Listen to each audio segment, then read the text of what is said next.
Assalamualaikum warahmatullahi wabarakatuh. Perkenalkan, kami dari kelompok 4 akan mempresentasikan hasil kerja kelompok kami dalam bentuk artikel. Kami mengambil tema tentang self-injury. Sebelumnya, perkenalkan anggota kelompok kami. Ada Cindy Sofitri, NIM 20070160003. Saya sendiri Reina Salsabila 2007016011, Kiki Ayu Agustin 2007016014, Dina Dwi Woro Asti 2007016029, dan terakhir Rohman Syukrul Goni 2007016042. Baik, di sini saya akan menjelaskan, melanjutkan penjelasan. Masalah merupakan tantangan dalam menjalani hidup. Nah, terutama pada zaman modern seperti ini, tantangan hidup akan jauh lebih berat. Manusia dituntut untuk mampu bertahan hidup di tengah-tengah krisis ekonomi, moral maupun pendidikan. Dalam menjalani kehidupan, seseorang tidaklah jauh dari suatu masalah. Setiap individu memiliki masalah yang berbeda-beda. Begitupun dengan cara menyelesaikan masalahnya. Sebagian individu menyelesaikan masalahnya dengan baik, sementara beberapa dari individu lainnya terkadang tidak mampu untuk menyelesaikan masalah yang dihadapinya. Terkadang ketidakmampuan menyelesaikan masalah bisa menimbulkan distres. Distres ini dapat menyebabkan kita emosi negatif atau efek-efek negatif lainnya. Contohnya yaitu seperti sedih, kecewa, putus asa, depresi tidak berdaya, frustasi, dendam, dan emosi-emosi negatif maupun positif. Penyaluran emosi ada yang positif dan ada yang negatif. Hal yang positif misalnya seperti melakukan hal-hal yang disukainya seperti berolahraga, menonton film, makan banyak, jalan-jalan, dan lain sebagainya. Berbeda dengan orang yang menyalurkan emosinya dengan cara negatif. Contohnya seperti mengonsumsi narkoba, minuman-minuman beralkohol, atau dengan cara menyakiti diri sendiri, yaitu self-injury. Nah, di sini self-injury itu adalah perilaku yang menyakiti dan melukai diri sendiri yang dilakukan dengan secara sengaja. Ini merupakan salah satu bentuk dari gangguan perilaku yang terkait dengan sejumlah penyakit kejiwaan. Selanjutnya, hasil dan pembahasan. Sumber stres yang sama pada individu yang berbeda akan menimbulkan reaksi yang berbeda. Nah, hal tersebut ini dipengaruhi oleh persepsi seseorang terhadap peristiwa yang dialami atau cognitive appraisal. Penilaian kognitif atau cognitive appraisal, seseorang sangat menentukan apakah stresor itu dapat berakibat positif atau negatif. Nah, pelaku self-injury mempunyai penilaian kognitif yang menjadikan stresor berakibat negatif bagi dirinya, yaitu perilaku self-injury itu sendiri. Sejak pertengahan 1990-an, bahasa yang digunakan untuk merujuk pada perilaku seperti memotong, menggaruk, membakar, memukul, dan mengekskoriasi luka yang disebabkan oleh diri sendiri telah berubah. Nah, ini sebelumnya disebut sebagai self-mutilation, tetapi istilah yang lebih umum dan populer telah menjadi self-injury atau non-suicidal self-injury.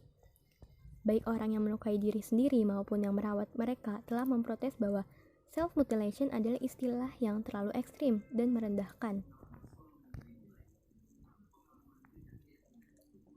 Alderman dan Connors mengatakan bahwa sesungguhnya self-injury merupakan suatu metode yang digunakan untuk mempertahankan hidup dan merupakan suatu coping terhadap keadaan emosional yang sulit, seperti kecemasan, stres, dan perasaan negatif lainnya.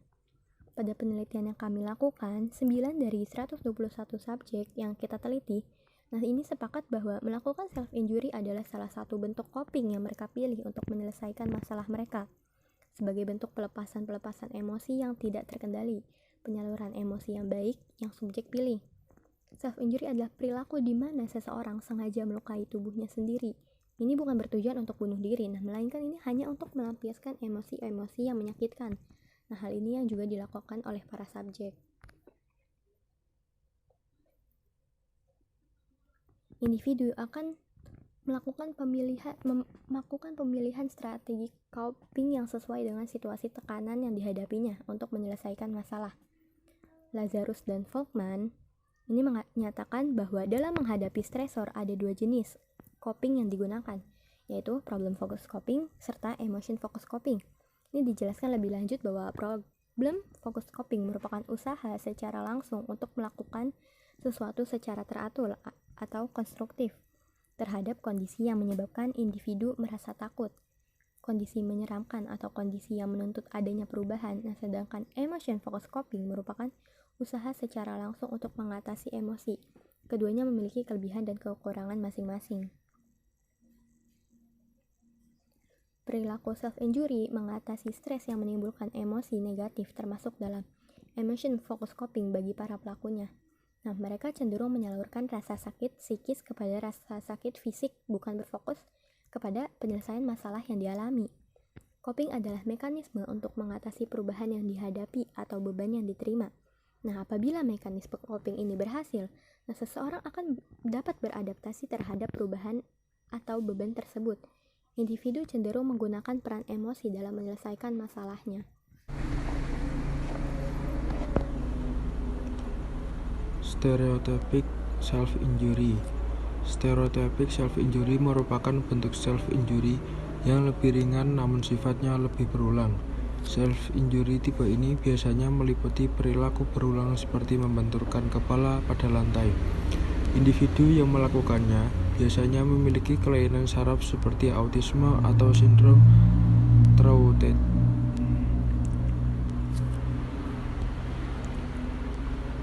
Moderate atau superficial self-mutilation. Tipe self-injury yang ketiga ini merupakan tipe self-injury yang paling banyak dilakukan. Moderate superficial self-mutilation sendiri masih memiliki 3 buah subtipe, yaitu episodik, repetitif, dan kompulsif. Tipe kompulsif secara mendasar memiliki kesamaan dengan gangguan psikologis seperti gangguan obsesif kompulsif. Tipe ini biasanya lebih kurang disadari oleh pelakunya dan biasanya bukan dilakukan untuk mencapai pelepasan, namun lebih sebagai kompulsi. Beberapa bentuk perilaku self-injury yang dilakukan para subjek adalah seperti memukul tembok, membenturkan kepala, dan menyayat permukaan kulit bergelangan tangan. Dari penjelasan tersebut dapat disimpulkan bahwa 9 dari 121 subjek merupakan pelaku self-injury, dan hasil temuan penelitian dapat menjelaskan tentang gambaran dari perilaku self-injury tersebut. Metode. Seperti yang sudah dipaparkan bahwa self-injury adalah melukai diri sendiri sebagai pelampiasan dari stres atau akibat faktor tertentu, dan kami sudah melakukan survei dengan membuat beberapa pertanyaan melalui Google Form, yang dimana dimaksudkan untuk mengetahui mengenai kasus self-injury yang terjadi di masyarakat. Survei tersebut memberikan gambaran bahwa sebenarnya self-injury pada masyarakat kerap terjadi, dengan total 124 responden yang memberikan jawaban atas pertanyaan yang sudah kami ajukan. Dominan umur responden berada pada usia 18-19 tahun, menunjukkan bahwa responden berada pada usia remaja akhir atau menuju dewasa dini. Pada genre yang mendominasi dari responden tersebut adalah wanita dengan persentase 79,8%, sedangkan sisanya 20,2% diisi oleh laki-laki. Dengan total responden, hasil jawaban menunjukkan bahwa 60% sudah mengetahui apa itu self-injury, dan hanya sekitar 25% responden yang menunjukkan ketidaktahuannya mengenai apa itu self-injury. Sisanya ada pada orang yang hanya pernah mendengar kata self-injury sekilas artinya tanpa mengetahui lebih apa itu self-injury. Dilihat dari hasil, kita dapat menyimpulkan bahwa persentase untuk yang sudah mengetahui apa itu self-injury menjadi dominan. Artinya masyarakat sudah banyak yang tahu apa itu self-injury. Bismillahirrahmanirrahim. Saya akan melanjutkan mengenai metode. Metode yang kami lakukan dalam pembuatan artikel ini dengan survei yang sudah kami lakukan dengan membuat beberapa pertanyaan melalui Google Form yang sudah dijawab oleh responden.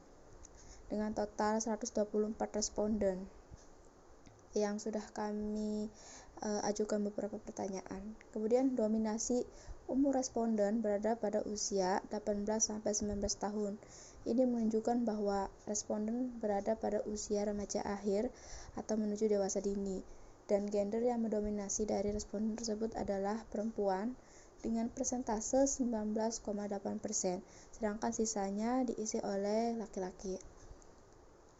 Dengan total responden hasil jawaban ini menunjukkan bahwa 60% sudah mengetahui apa itu self injury, karena terlebih dahulu kita menanyakan kepada responden apakah mereka sudah mengetahui apa itu self injury, dan ternyata jawabannya 60% dari mereka itu sudah tahu apa itu self injury, dan hanya sekitar 25% yang menunjukkan ketidaktahuannya, dan sisanya itu tidak adanya kasus. Kemudian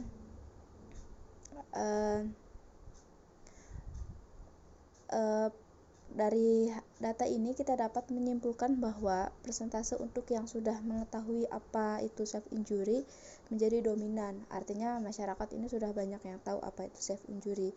Namun demikian tidak menutup kemungkinan bahwa sebenarnya self injury ini masih kerap terjadi di masyarakat.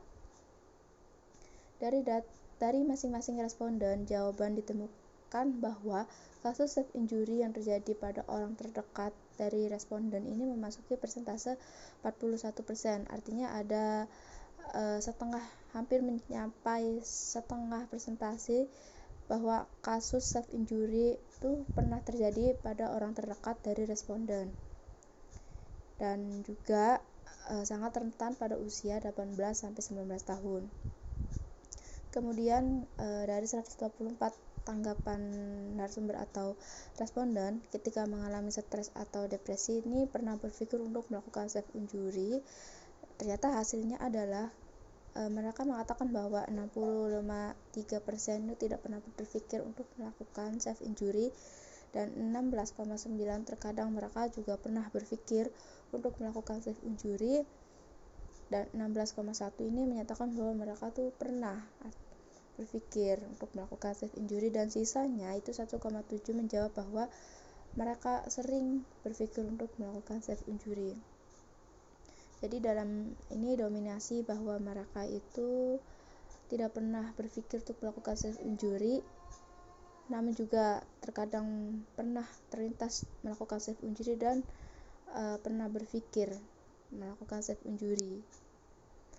Sekian dari saya, data selanjutnya akan dijelaskan oleh teman saya. Terima kasih, kurang lebihnya mohon maaf. Baik, saya akan melanjutkan penjelasan dari rekan saya. Subjek berinisial TD yang mana sekarang ia usianya sudah 19 tahun. Ia mengaku bahwa dia melakukan self injury awal mulanya saat ia menginjak kelas 2 SMP. Penyebab ia melakukan hal tersebut dikarenakan masalah keluarga yang begitu membuatnya tertekan, juga masalah percintaan remaja yang ia alami. Ia juga mengaku bahwa ia mendapatkan dukungan dari teman-teman sebayanya untuk menyelesaikan masalah keluarga yang ia hadapi.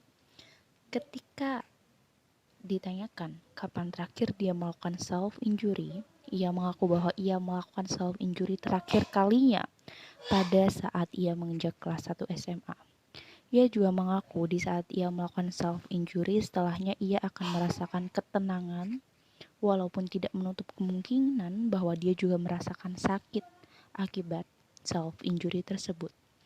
Self-injury yang ia lakukan berupa melukai tangannya dengan silet atau pisau kecil, yang mana dalam sekali waktu ia melakukannya, ia bisa melukai tubuhnya dengan pisau tersebut sebanyak 3 kali. Ia bahkan mengaku sadar saat ia melakukan self-injury tersebut. Ia mengatakan bahwa tidak ada satupun keluarganya yang mengetahui. Namun, apabila teman dekatnya, tentu ada yang mengetahui itu. Bahkan kekasihnya saat itu pun tahu keadaannya. Ia sangatlah menyesal telah melakukan self-injury. Bahkan ia merasa bahwa dirinya yang dulu sangatlah bodoh hingga melakukan hal tersebut. Ia juga mengakui di saat ia berhenti melakukan self-injury untuk melampiaskan masalahnya, sekarang ia melampiaskan masalahnya dengan cara berdiam diri. Terkadang sampai meluapkan emosinya dengan menangis atau menceritakan masalah tersebut dengan teman dekatnya. Apabila di saat dia sudah tidak dapat menyimpan masalah sendiri atau tidak dapat membendung masalahnya, maka yang ia perlukan hanyalah teman yang senantiasa bersamanya dan mendengarkan keluh kesahnya. Baik, di sini saya juga akan menyampaikan kesimpulan dari artikel kami. Kesimpulannya yaitu, self-injury pada penelitian ini dilakukan oleh beberapa subjek. 9 dari 124 subjek merupakan pelaku self-injury, di mana self-injury merupakan perilaku seseorang yang sengaja melukai tubuhnya sendiri. Ini mereka lakukan bukan bertujuan untuk bunuh diri, melainkan hanya untuk melampiaskan emosi-emosi yang mereka rasakan. Beberapa bentuk perilaku self-injury yang dilakukan pada subjek adalah seperti memukul tembok, membenturkan kepala, dan menyayat permukaan kulit pergelangan tangannya. Mereka biasanya melakukan self-injury ini untuk mengatasi stres yang menimbulkan emosi negatif, termasuk dalam emotion focused coping. Bagi para pelakunya, mereka cenderung menyalurkan rasa sakit psikis kepada rasa sakit fisik, bukan berfokus pada penyelesaian masalah yang dia alami. Dari 124 responden, hasilnya disimpulkan bahwa mayoritas usia responden berada pada kisaran 18-19 tahun, dan 60% dari mereka sudah mengetahui apa itu self-injury. Berdasarkan survei yang peneliti lakukan, peneliti telah mengumpulkan dari 124 tanggapan narasumber ketika ditanya apabila Anda mengalami stres atau depresi, apakah Anda terpikir untuk melakukan self-injury? Hasil dari survei yang kami dapatkan, mereka menyatakan bahwa sebagian besar tidak pernah terpikir untuk melakukan self-injury.